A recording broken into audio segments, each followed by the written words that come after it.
Jaya Shriman Narayana.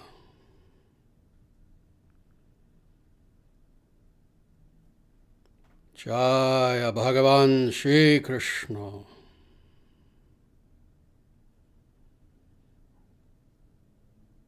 Jaya Shri Guru.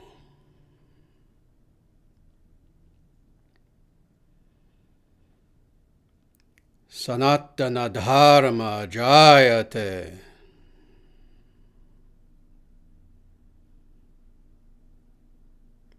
Dharma Rashtra Jayate.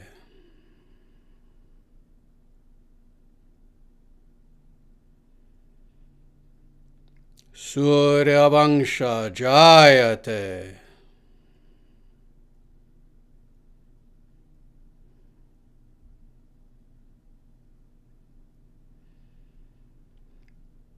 May Dharma be victorious in 2022. Evam bhavatu. May it be so.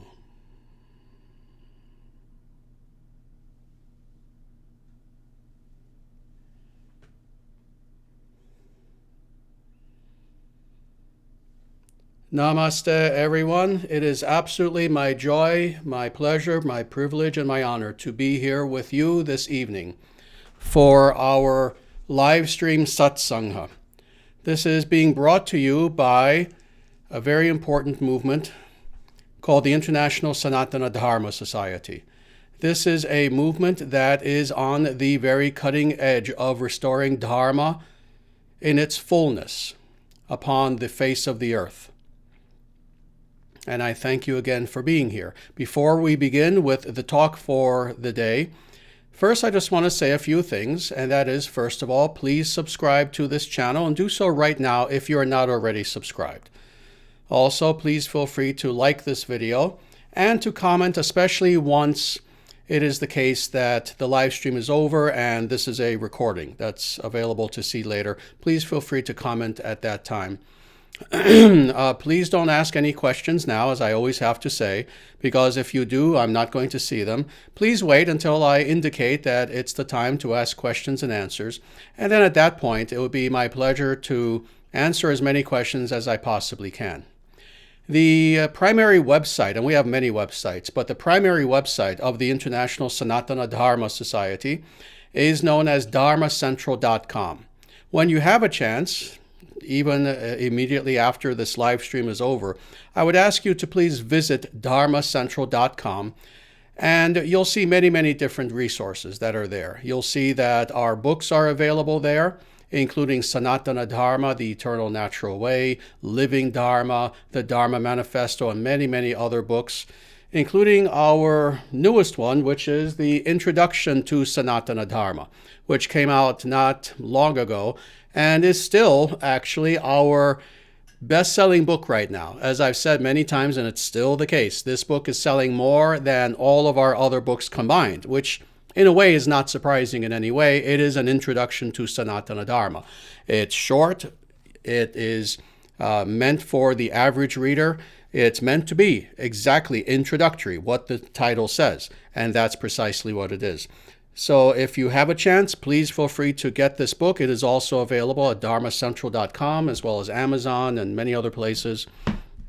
Also, when you're there at dharmacentral.com, please feel free to join our email list.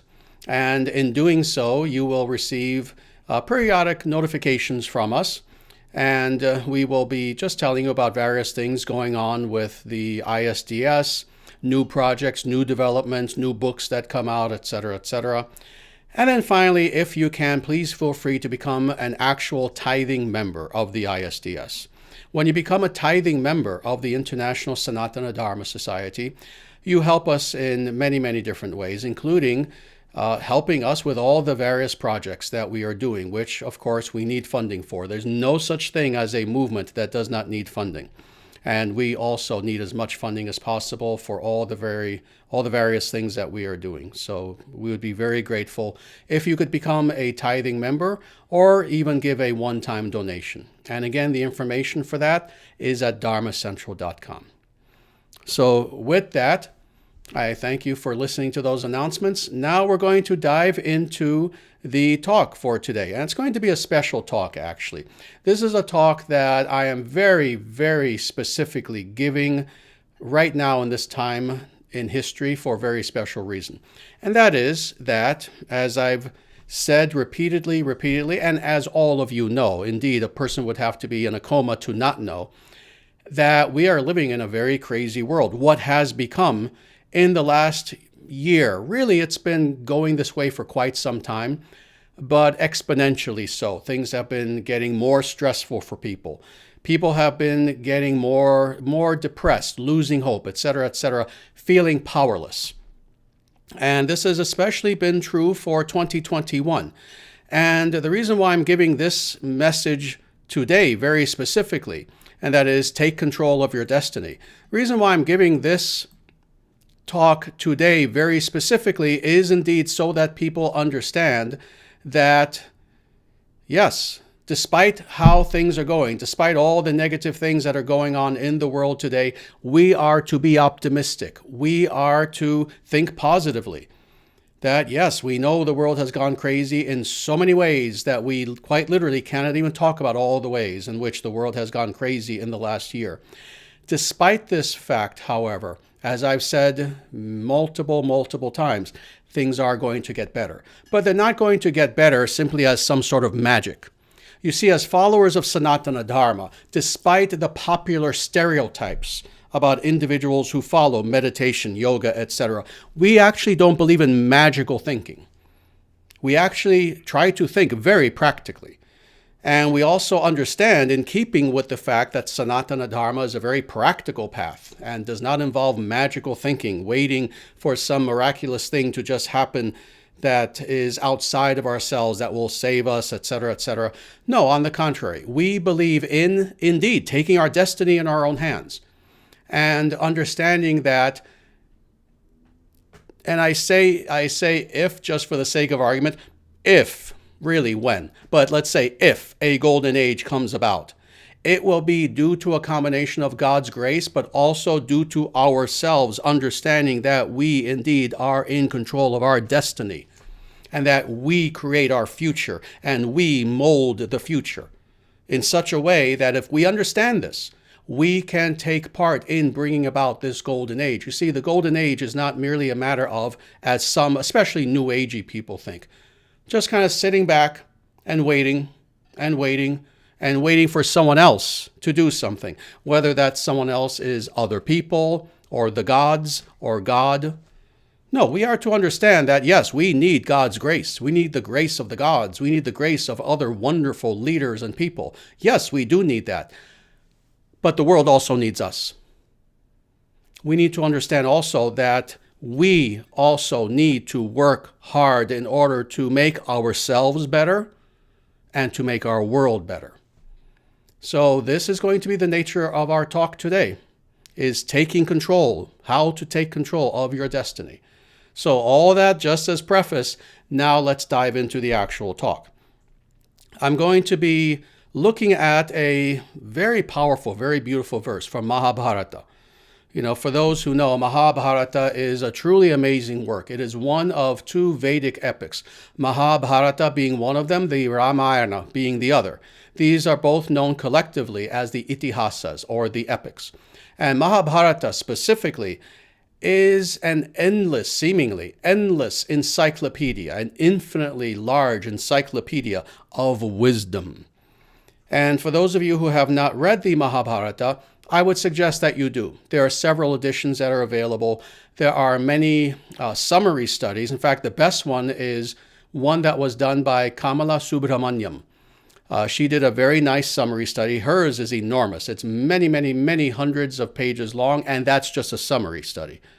The actual Mahabharata is 110,000 couplets. It is by far the longest epic ever written in the history of humanity. In fact, you can almost take every other epic and combine them, and they would maybe equal the size of the Mahabharata.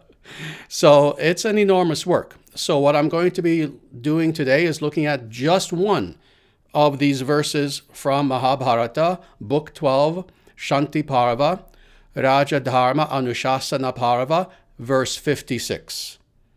And this is how this verse proceeds.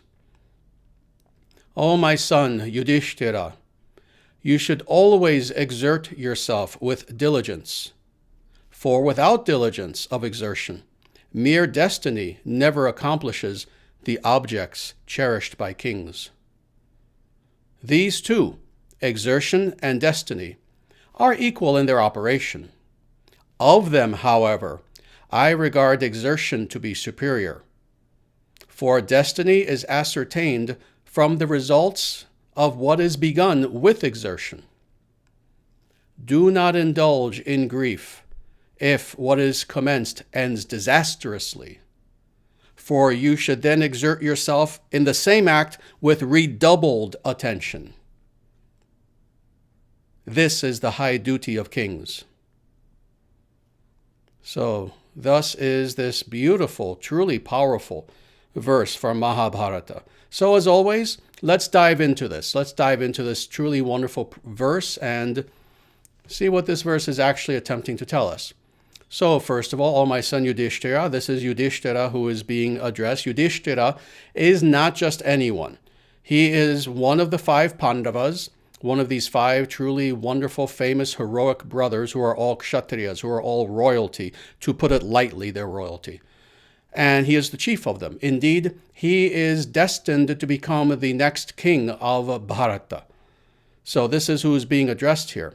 So, first of all, let's look at the first important clause that happens after this. You should always exert yourself with diligence. This is where we're going to stop, because this sets the theme for the rest of the verse. And this little clause in itself is extremely important, that you should exert yourself with diligence. First of all, what does it mean to exert yourself? Precisely what I was saying a few moments ago. That is, rather than just sitting back and allowing others to do things for you, others to accomplish things for you. And this is what is interesting.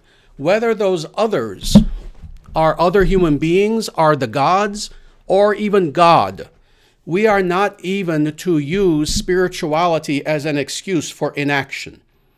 We are not to say to ourselves, again, as sadly so many spiritual neophytes, New Age individuals, that's kind of synonymous, but as so many individuals think that, oh, what it means to be spiritual is to be lazy. What it means to be spiritual is I'm going to make no effort. What it means to be spiritual is I'm just going to give up. I'm just going to let the universe do its thing. This is what it means to be spiritual for so many people. Well, this is the opposite of spirituality. And in accordance with pretty much every legitimate spiritual tradition upon the face of the earth. Every ancient spiritual tradition. No, on the contrary, what it means to be a spiritual individual is that you exert yourself. And you exert yourself in every way. This means spiritually and materially. We know spiritually, of course, this is one of the themes of what we talk about every single Monday.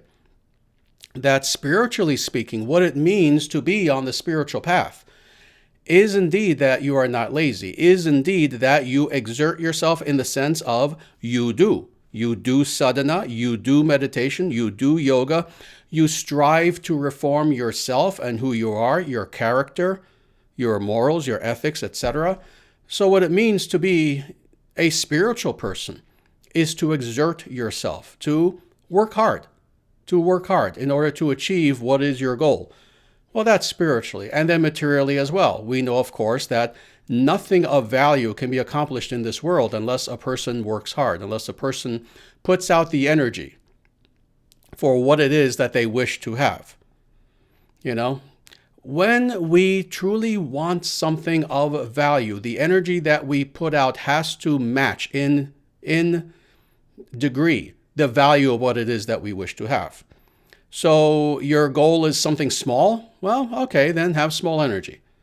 But if your goal is something truly of importance, your energy should match that goal. And if your goal, and this is not true for everyone, this is true for some people though, if your goal is a vision, is a calling to do something that is world-shaking, you better exert every single ounce of who you are in order to achieve that. So this is what it means to exert yourself. spiritually, but then also materially. Again, we cannot accomplish anything in this world unless we exert ourselves. Again, if your goal is not to really do much with your life, sit around, play video games, eat, play video games, eat, get high, eat, play video games. Well, of course, you're going to be sitting a lot and not really doing a lot. Maybe exercising your thumbs or something, whatever fingers you use for video games or eating. That's about the largest degree of exertion. But if your goal is to achieve something great, again, even materially in this world, you want to go to college. You have not just a job, but a career where you want to grow in that career. You want to get promotions. You want to make more money. You want to have more satisfaction from your career, etc., etc. What do? You exert yourself. You work hard. So all that being said, we haven't even covered this entire clause yet. Let's go a little deeper. You should always exert yourself, but now here's the qualifier, with diligence. This is the important thing. It's one thing to have lots of energy, but we have seen this. We've all known people like this. There are people who have lots of energy, but really get nothing accomplished. They get nothing accomplished. Rather, you have to exert yourself with diligence. What's meant by diligence? Diligence is a very important word that is not used very much these days, not surprisingly. Not surprisingly. It's not a word that you hear very, very much these days. What does it mean to be diligent? It means several things, actually. It means that you exert yourself, you work with focus, with enthusiasm, with concentration, with discipline. It means all of these important factors that makes your exertion of energy actually bear fruit. So this is something that is very important, is to understand this qualifier. It's one thing to exert yourself, but it's another thing to exert yourself in such a way that you are not misusing that energy, but rather you are bearing fruit with that energy. You are actually achieving your goal. So these are some of the qualities that we all must have if we're going to be successful in this world. Again, we have to be high energy, and this doesn't mean let's say, a chaotic, crazy kind of energy. No, it can be a quiet energy. Indeed, it should be, spiritually speaking. It should be a quiet, dignified sort of energy where you don't seem like someone who's running around like a chicken with their proverbial head cut off. No, you have a lot of energy, but it is focused. It is absolutely focused. You have a plan. You do what is necessary to achieve that plan. You mark things off. You have a list. You mark things off one after another after another. You have that form of concentration, that form of focus, that form of discipline. But also you have to love what you're doing. You have to have enthusiasm for your goal. This also is what is meant by diligence.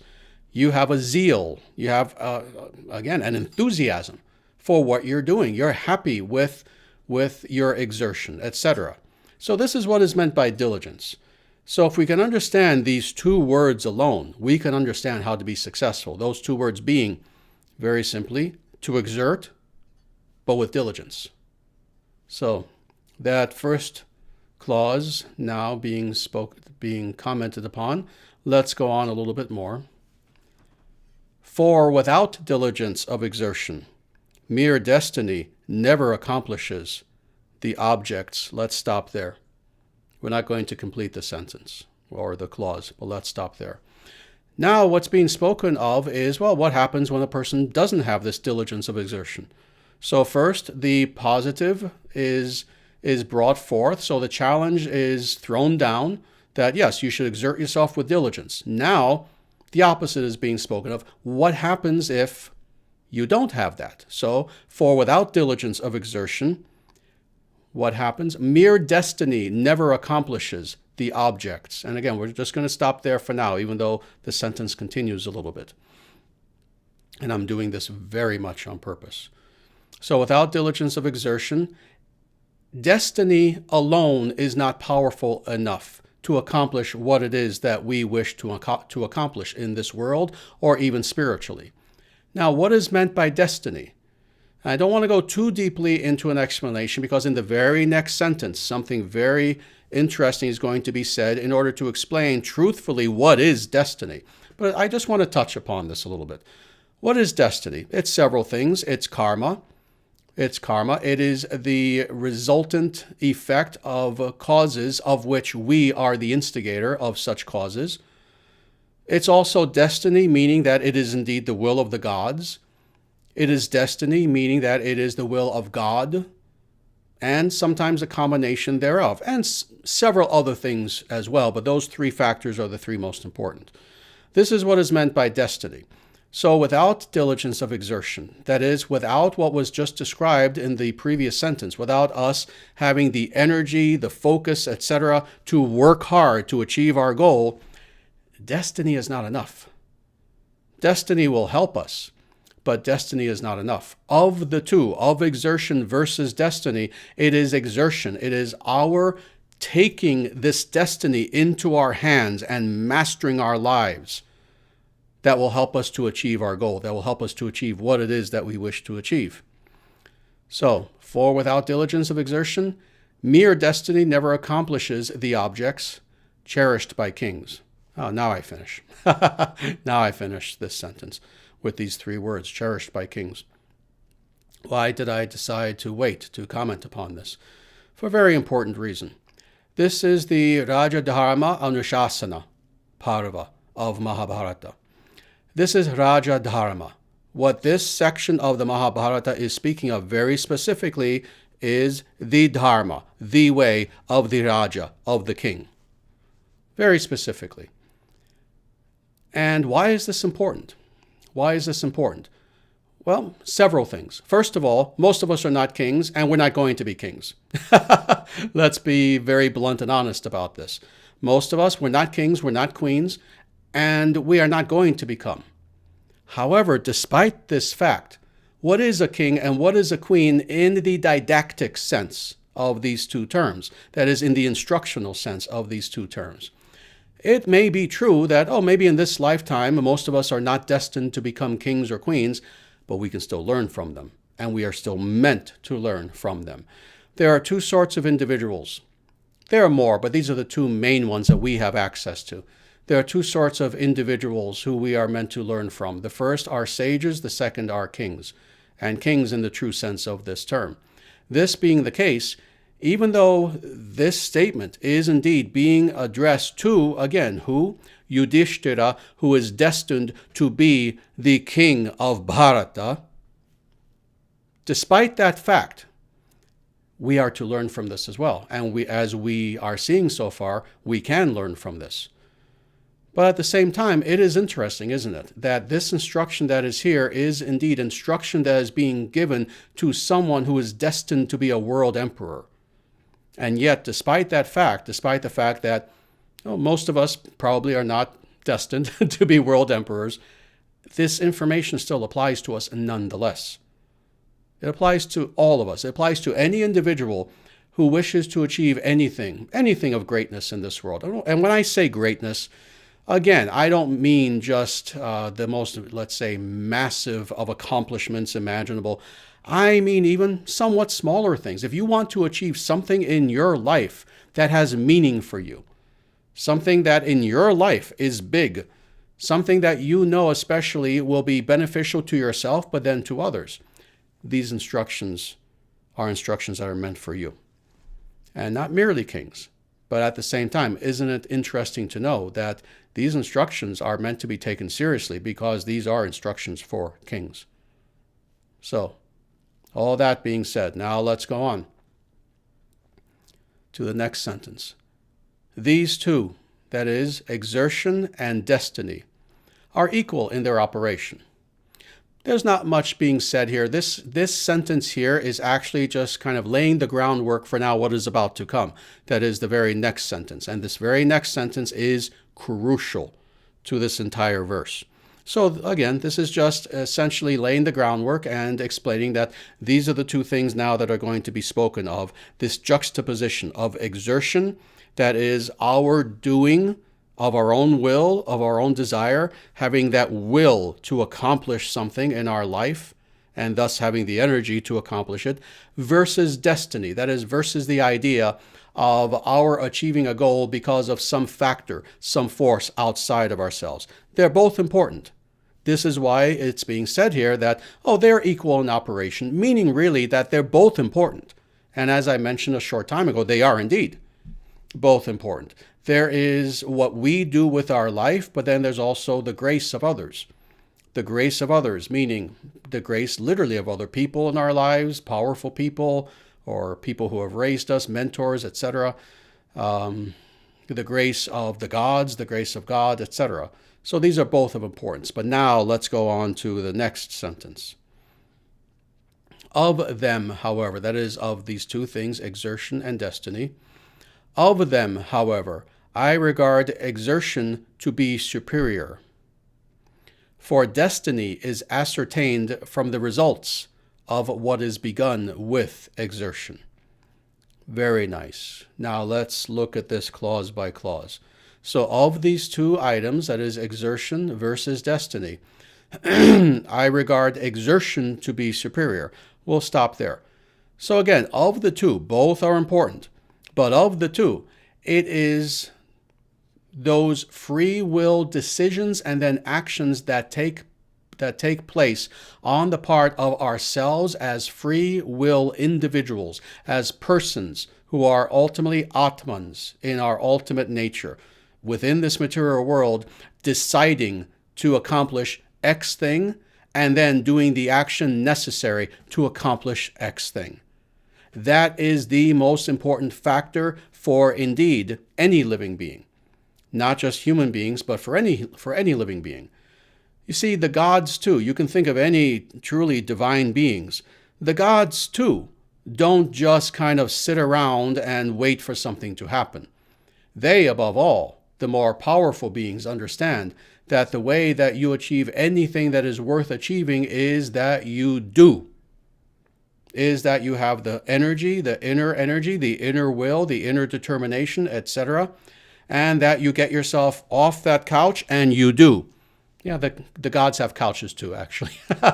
They have very, very nice sitting furniture.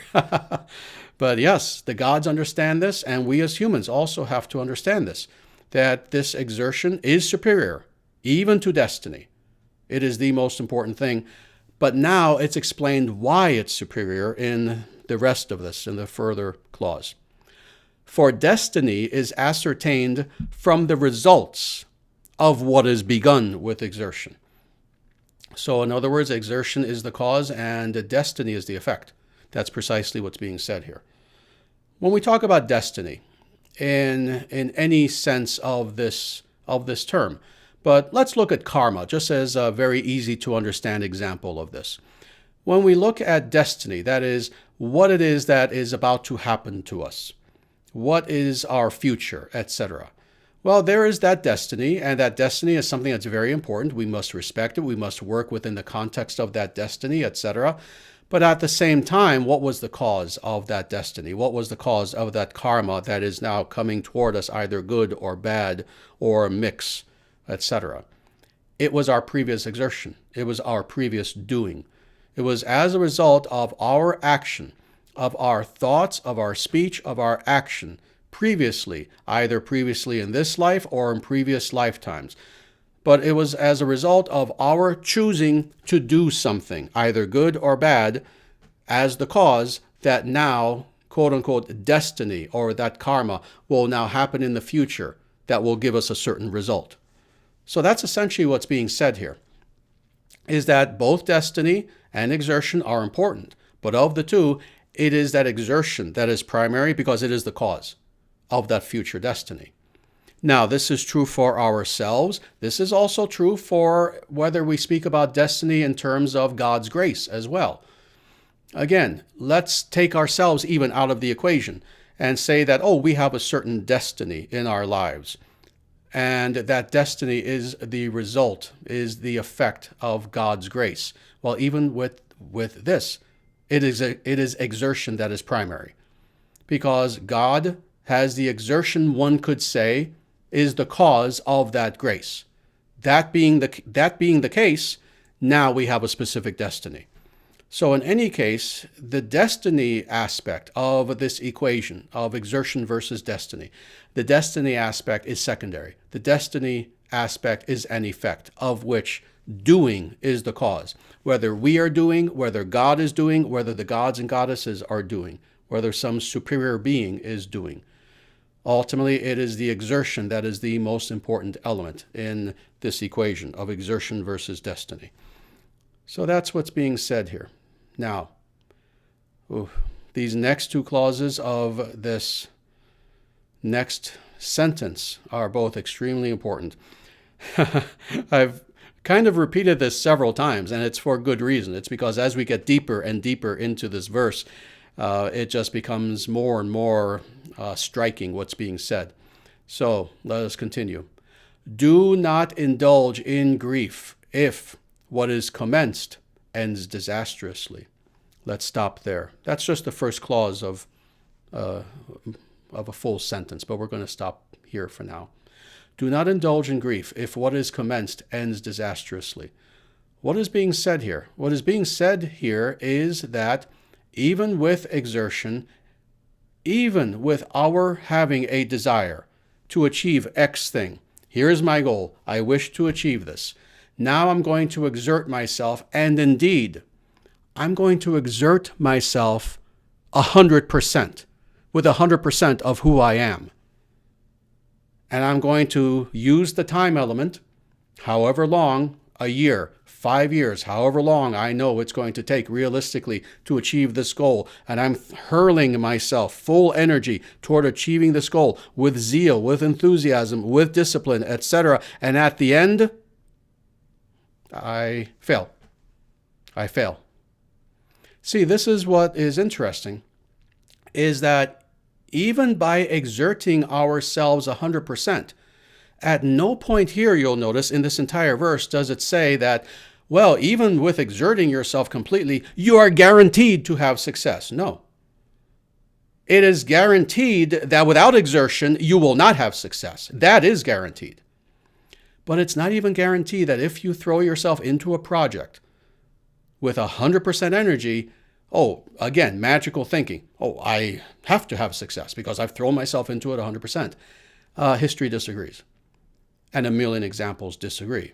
Indeed, there are some individuals, we just have to look throughout history, who had a very big vision. They wanted to accomplish X thing. They do the exertion, they throw themselves into that 100%, and they fail. And they fail. So again, exertion, even in and of itself, is not a guarantee that you will succeed. But now, the second clause, you see, we don't just leave it at this. The second clause now gives us enormous hope. And this is something that we all need to truly hear, is the second clause. For you should then exert yourself in the same act with redoubled attention. Again, we have seen this throughout history. Example after example of a person who, business person, politician, whoever, they want to achieve something big. And they'll try, they have a specific goal. They know, after a year, I should have success. I have a plan. I'm going to give it 110%, etc. And they fail. They fail. Well, what does a wise person do? Precisely what this verse is saying. At that point, you don't give up. At that point, you don't lose heart. You don't lose hope. But rather, you go toward that goal again. But this time, you redouble your effort. You see, what seemed an impossibility the first time, you thought you were at 100% maximum energy and efficiency, etc., etc.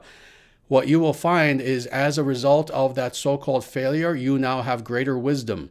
You now know yourself better. You now know the terrain in which you're operating better. And as a result, if anything, you will work even harder. And eventually, whether it takes 1 time, 2 times, 3 times, eventually you have success. So this latter part is extremely important. That is, let's say, again, you throw yourself into what it is that you desire, but it ends disastrously. You have a failure. Then you should exert yourself in the exact same way, the same act, but with redoubled attention. In other words, you never, ever give up. You never give up. You never give up. One of the greatest examples of this for me, personally, and those who know me very well, you know who I'm going to say. Prabhupada. Abhaya Charanaravinda Bhaktivedanta Swami Maharaj, Srila Prabhupada. If you read this great guru's, this great Acharya's biography, and if you know anything about his life, this is someone who had a great mission in life. He is someone who, his guru, in 1922, I believe, which is when he first met his guru, Bhaktisiddhanta Saraswati Thakura, his guru gave him a mission, and that is, go to the West, you can speak English, go to the West, teach them about Krishna. And this was the very first meeting that Prabhupada had with his guru. He didn't understand, what is this guru saying to me? I just met him for the first time. But over time, he eventually took initiation from Bhaktisiddhanta, and by the time Bhaktisiddhanta leaves this world in early 1937, at that point, Prabhupada understood, no, I must now fulfill this order that my guru gave me when I first met him upon that very first meeting.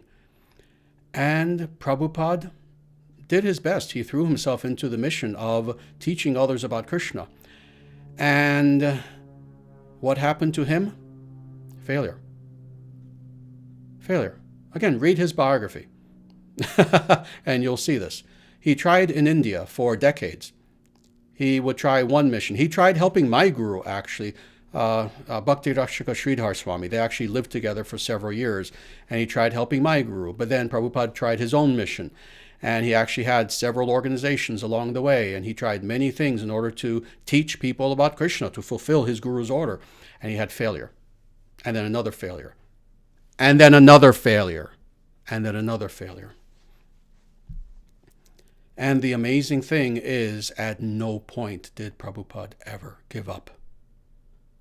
On the contrary, then finally, after working so hard for so many decades to try to fulfill his guru's order, in 1965, exertion meets destiny. Exertion meets destiny. And what happens is he gets a ticket for a boat to come to America. And as they say, the rest is history. He had success beyond imagination. Technically speaking, he had more success than even his guru did. Indeed, Prabhupada is responsible for bringing Krishna to the entire world. Here is an example, and I can give hundreds. You know of many, I'm sure. Just people throughout history who it seemed like no matter how hard they worked, failure, failure, failure, until finally, radical success. And this is why we never give up, regardless of anything. We never give up, no matter what. We never give up. I've never given up. Similarly to Prabhupada, my guru gave me a mission, 1986, to come back to America and teach others about Krishna. And let me tell you, I didn't have success for a very long time. I still worked very hard, killed myself working hard. And now there is success. Now, thanks to the grace of Krishna and the grace of Sriman Narayana, now we have hundreds and thousands of people who are coming to us and whose lives are being benefited, radically so.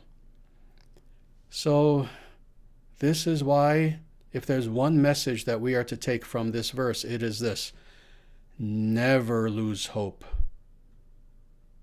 Never use failure as an excuse to give up on your vision, on your dream, and especially if it's a good dream, if it's a sattvic dream, if it's an ethical dream, if it's something, again, either spiritually or materially.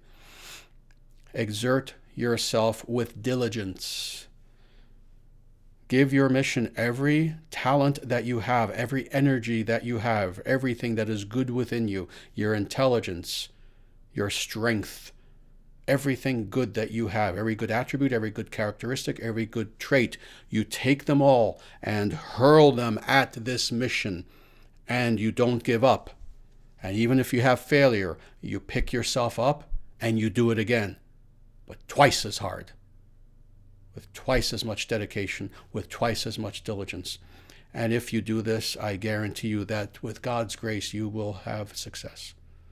And this is why you never give up. And this is why 2022 is a year of hope. Oh, things are still dark. I know. Trust me. I know. You would not believe how much I have my finger on the pulse of what's happening in this world. I know. Things are continuing to be dark. They'll continue for some time. Not forever. For a little while longer.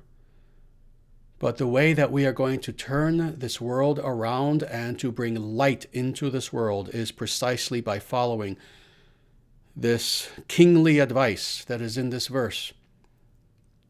You work hard with diligence, and you never, ever give up, and you never lose hope. And you also, in the same way that I and all of my students and disciples and the leaders of the ISDS are working so hard in order to help bring about this golden age, you also get off your couch, proverbially speaking. Get off your couch, get out of your basement and help. You help also exert yourself with diligence to help bring about a golden age, an age of light, an age of Dharma, an age in which people will unmistakably understand in their hearts that God is here and that God is real. So with that, I thank you very much for listening to my discourse. And I will now signal to everyone, now is the time. If you have any questions about Sanatana Dharma, I would be more than happy to answer your questions.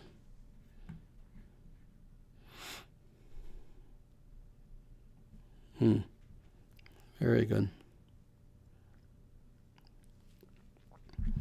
I see. Very good question here, and this is going to be the very first question that I'm going to answer, and it is from Melody Land. I am new to this channel. How do I begin studying? Is there a course I can take? Thank you.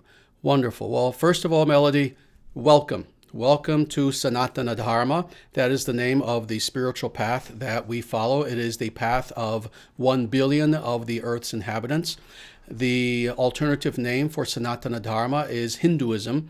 It's often known in the popular parlance as Hinduism, but we call it Sanatana Dharma, which is its actual authentic name. So welcome. And let me say that if you want to learn more about this path, there are several things that I would recommend. One of them is that we have a Discord server.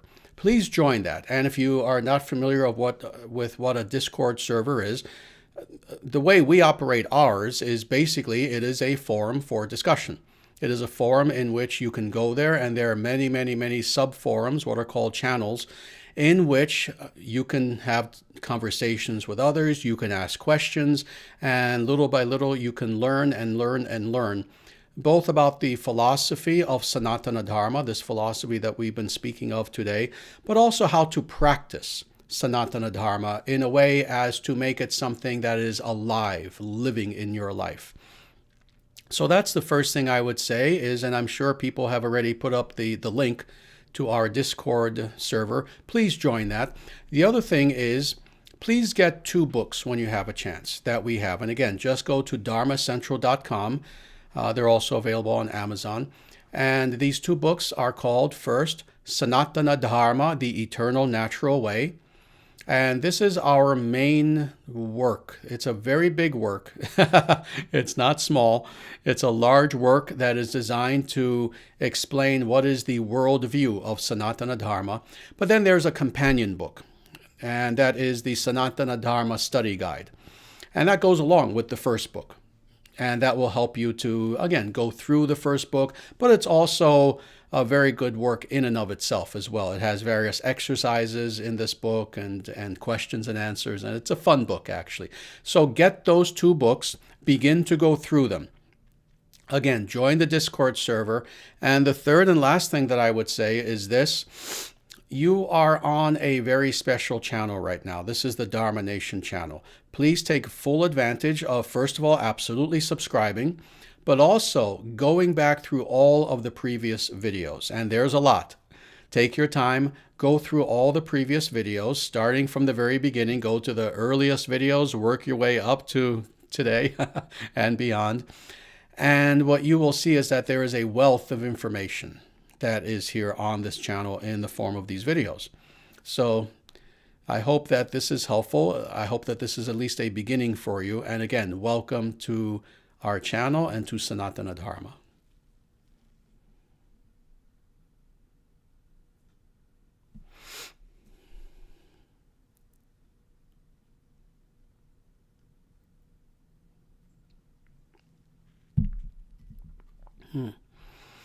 Good. Here is a nice question from Nick. Thank you, Sri Guruji. Absolutely my pleasure. Can one who performs the yajna for this yoga, that is chanting the names of God with bhakti, with devotion, can such a person still make mistakes and not uphold dharmic qualities, yet still transcend death and rebirth? Excellent question. And this is a question that I'm sure, even though you're asking this question, I'm sure that this is a question that would be on many people's minds. And that is it possible to, and let me see if I can restate what you're saying, is it possible to follow this path somewhat imperfectly?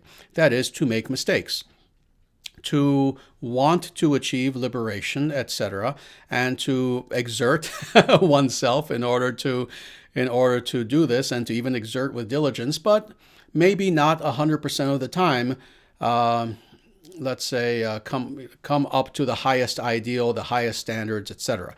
Can a person doing this still eventually achieve liberation? Let me answer your question in this way. What you're describing is what it means to be on the path. What you've just described is the experience of 99.9% of individuals who are serious practitioners. In other words, what it means to be a practitioner is precisely the fact that we are beginning, most of us, from a place of imperfection, and we are attempting to achieve perfection. And perfection in the spiritual sense, not perfection meaning that, we never make a mistake again, we don't trip over something as we're walking. No, spiritual perfection. What it means to be traversing this path is precisely to understand that we are imperfect beings striving for perfection. That being the case, we will make mistakes along the way. We sometimes will have very high ideals that we see that are there in the Vedic scriptures, and sometimes we have difficulty meeting those extremely high ideals, etc. This is, again, what it means to be on the path, is that we are imperfect beings striving for perfection. This being the case, when we find that, all right, well, yeah, I couldn't quite follow this principle perfectly. I wasn't able to meditate today, or something. What we are to do is, as this verse is explaining, perfect verse actually for what you asked, we don't give up. We don't lose hope. We understand that, yes, we can strive for something and still have difficulties, but you do not give up, and you still strive, and you do your very best. If there are days when, I haven't meditated for 3 days, for however long, all right, meditate today. Don't beat yourself up. Don't feel guilty.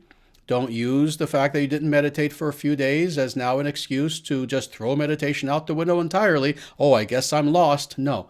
Always be optimistic. Always be positive. Always be hopeful, and always understand that God's grace is with you. And yes, what it means to be in this world is you're going to make mistakes. You continue on anyway, and you never, ever, ever give up. And that being the case, yes, in time, you will indeed transcend death and rebirth. So I hope that answers the question.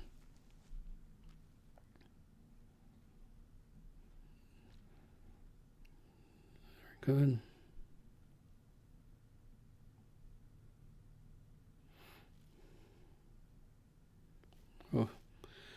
Very good. This is Harvey, And he's asking something extremely similar to what was just asked. And the reason why I'm addressing it, even though it's pretty much the same question, is because it's a very personal thing for him. He says, "Namaste. I first found you in 2020 at the age of 16. I'm 18 now and have lapsed in my practice. I feel terrible and depressed. I need Dharma in my life again. Any advice as to how to start doing this again?" Yes, first of all, what I just said to Nick, please also take that advice and apply it to your situation, because it is the same situation. And the reason why I decided to answer your question, Harvey, is because you say that you now feel terrible and depressed. For whatever it's worth, please let me tell you, do not feel terrible and do not feel depressed. As I was saying to Nick, everyone makes mistakes. Everyone goes through periods where, they disappoint themselves. They disappoint themselves in one way or another. And spiritually especially, it's very powerful when you have certain goals, things that you want to achieve spiritually, and then you don't quite do it. Yes, it's understandable that a person in that situation would feel badly about themselves somewhat. But again, let me tell you, please don't. Please don't. So this is the first thing. Don't feel guilty. This is what it means to be in this material world, is that very often we have high ideals, and it's sometimes a little difficult, especially initially. You said you began, you say, I first found you at the age of 16. That's very young. Give yourself a break.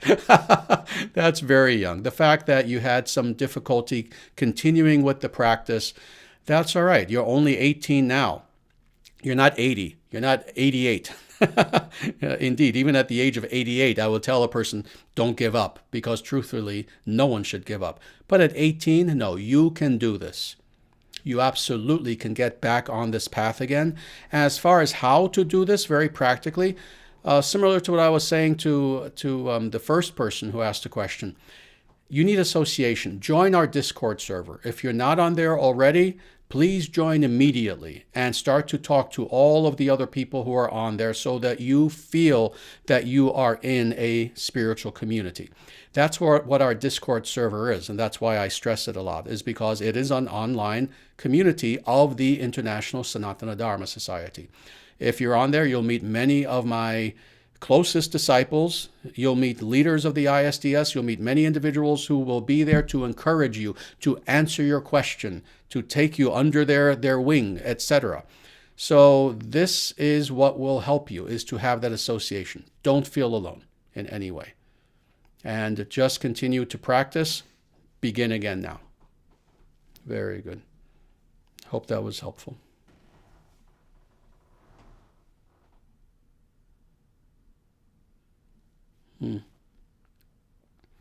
Good. Here is a question from Varsaga. How do we balance spiritual life with material duties such as our jobs? I find it very difficult to balance both. Yes, let me tell you, Varsaga, you and many other people both. This is something that a lot of people do find difficulty doing. And let me say, especially today, especially with the nature of jobs and careers as they exist today, very specifically, where jobs are a lot more materialistic than they were in the past. It's much more difficult to feel committed to your job, etc. Most jobs that people have are jobs in which they're not really doing something great for other people, etc., etc. So yes, it's become very, very difficult. Now, I would find it a little bit difficult to answer this 100% without knowing specifically what your job is, because if I knew that, that would help me quite a bit. But let me just say this, just as general advice, the best way that you can transcendentalize your job when it is a job that is not inspiring for you is to, first of all, focus on the other aspect of your life when you're not at the job, that is on spirituality. Focus on developing yourself spiritually as much as possible, bringing yourself to a point of contentment, bringing yourself to a point of peace, to a point of detachment. And then once that is the case, then apply that to your workplace. And that is, you're not going to change the nature of the job itself. You're not going to change the external. The job is the job. And if it's boring, it's boring. If it's exciting, it's exciting. Whatever it is, it is. But rather, what you will change is how you are reacting to what is occurring on your job. So this is what I would say is first focus as much as possible on the spiritual aspect of your life. Make yourself as spiritual a person as you can. And then in time, take that and apply that to the job. And what you'll find is that you will be able in time to indeed have your job, but be detached and be focused upon God, even as you're doing whatever is the menial task that you're doing. So I hope that was somewhat helpful.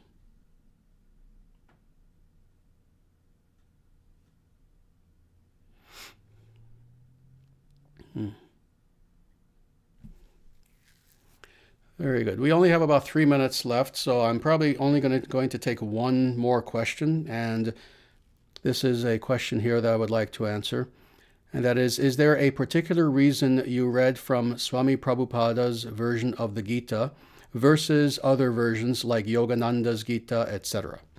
Yes, there is indeed, and it is because Prabhupada's translation of the Bhagavad Gita is more in keeping with the actual teachings of Krishna in the Bhagavad Gita. I've read many dozens of different translations and commentaries on Bhagavad Gita. Indeed, I've read Shankaracharya's original, his commentary on Bhagavad Gita. I've read many of the various acharyas, the traditional acharyas' commentaries on Bhagavad Gita. I've read more modern ones, etc. So I've read many different, both translations, but also commentaries. Prabhupada's is the best, bar none. And this is coming from someone who, it's not just that I've read a lot of Bhagavad Gitas, I've read Bhagavad Gita in the Sanskrit. I know the Sanskrit. And his translation is extremely accurate. So of all the translations that are out there, Prabhupada's is the best. So that is the version of the Bhagavad Gita, the translation and commentary that I would recommend. And specifically, there are the edition that you want is the 1972 Macmillan edition of Bhagavad Gita. This is the original Bhagavad Gita that was penned by Prabhupada himself. So you want to make sure that it is the 1972 Macmillan edition. Very easy to find. You just put that in the search engine, you go to Amazon, you'll find that specific edition. So I hope that answers the question. And with that, we have maybe about 30 or 40 seconds left. So I'm going to stop here for now. And I want to thank you again very much, all of you, for being here for this online satsanga that we have every Monday. If you're new here, please come back. Again, we do this every single Monday. We will be doing this again next Monday and the Monday thereafter, God willing. So please continue to be part of this online live stream community. And it is absolutely wonderful being here with you and being of service to you. Again, please also subscribe if you're new and you haven't subscribed. Please like this video if you can. Comment after the video is available as a recording. And again, please visit dharmacentral.com and feel free to look at all of our books that are available. We have a beautiful mantra meditation CD and other information about Sanatana Dharma that is available there at dharmacentral.com. So with that, thank you all very much for being here, and namaste.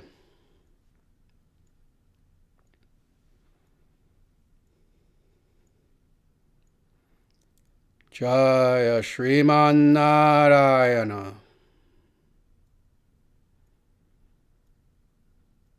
Jaya Bhagavan Shri Krishna.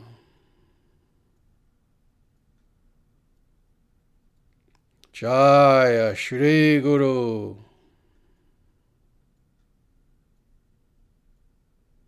Sanatana Dharma Jayate. Dharmarashtra Jayate. Suryavangsha Jayate. Om Hri Om.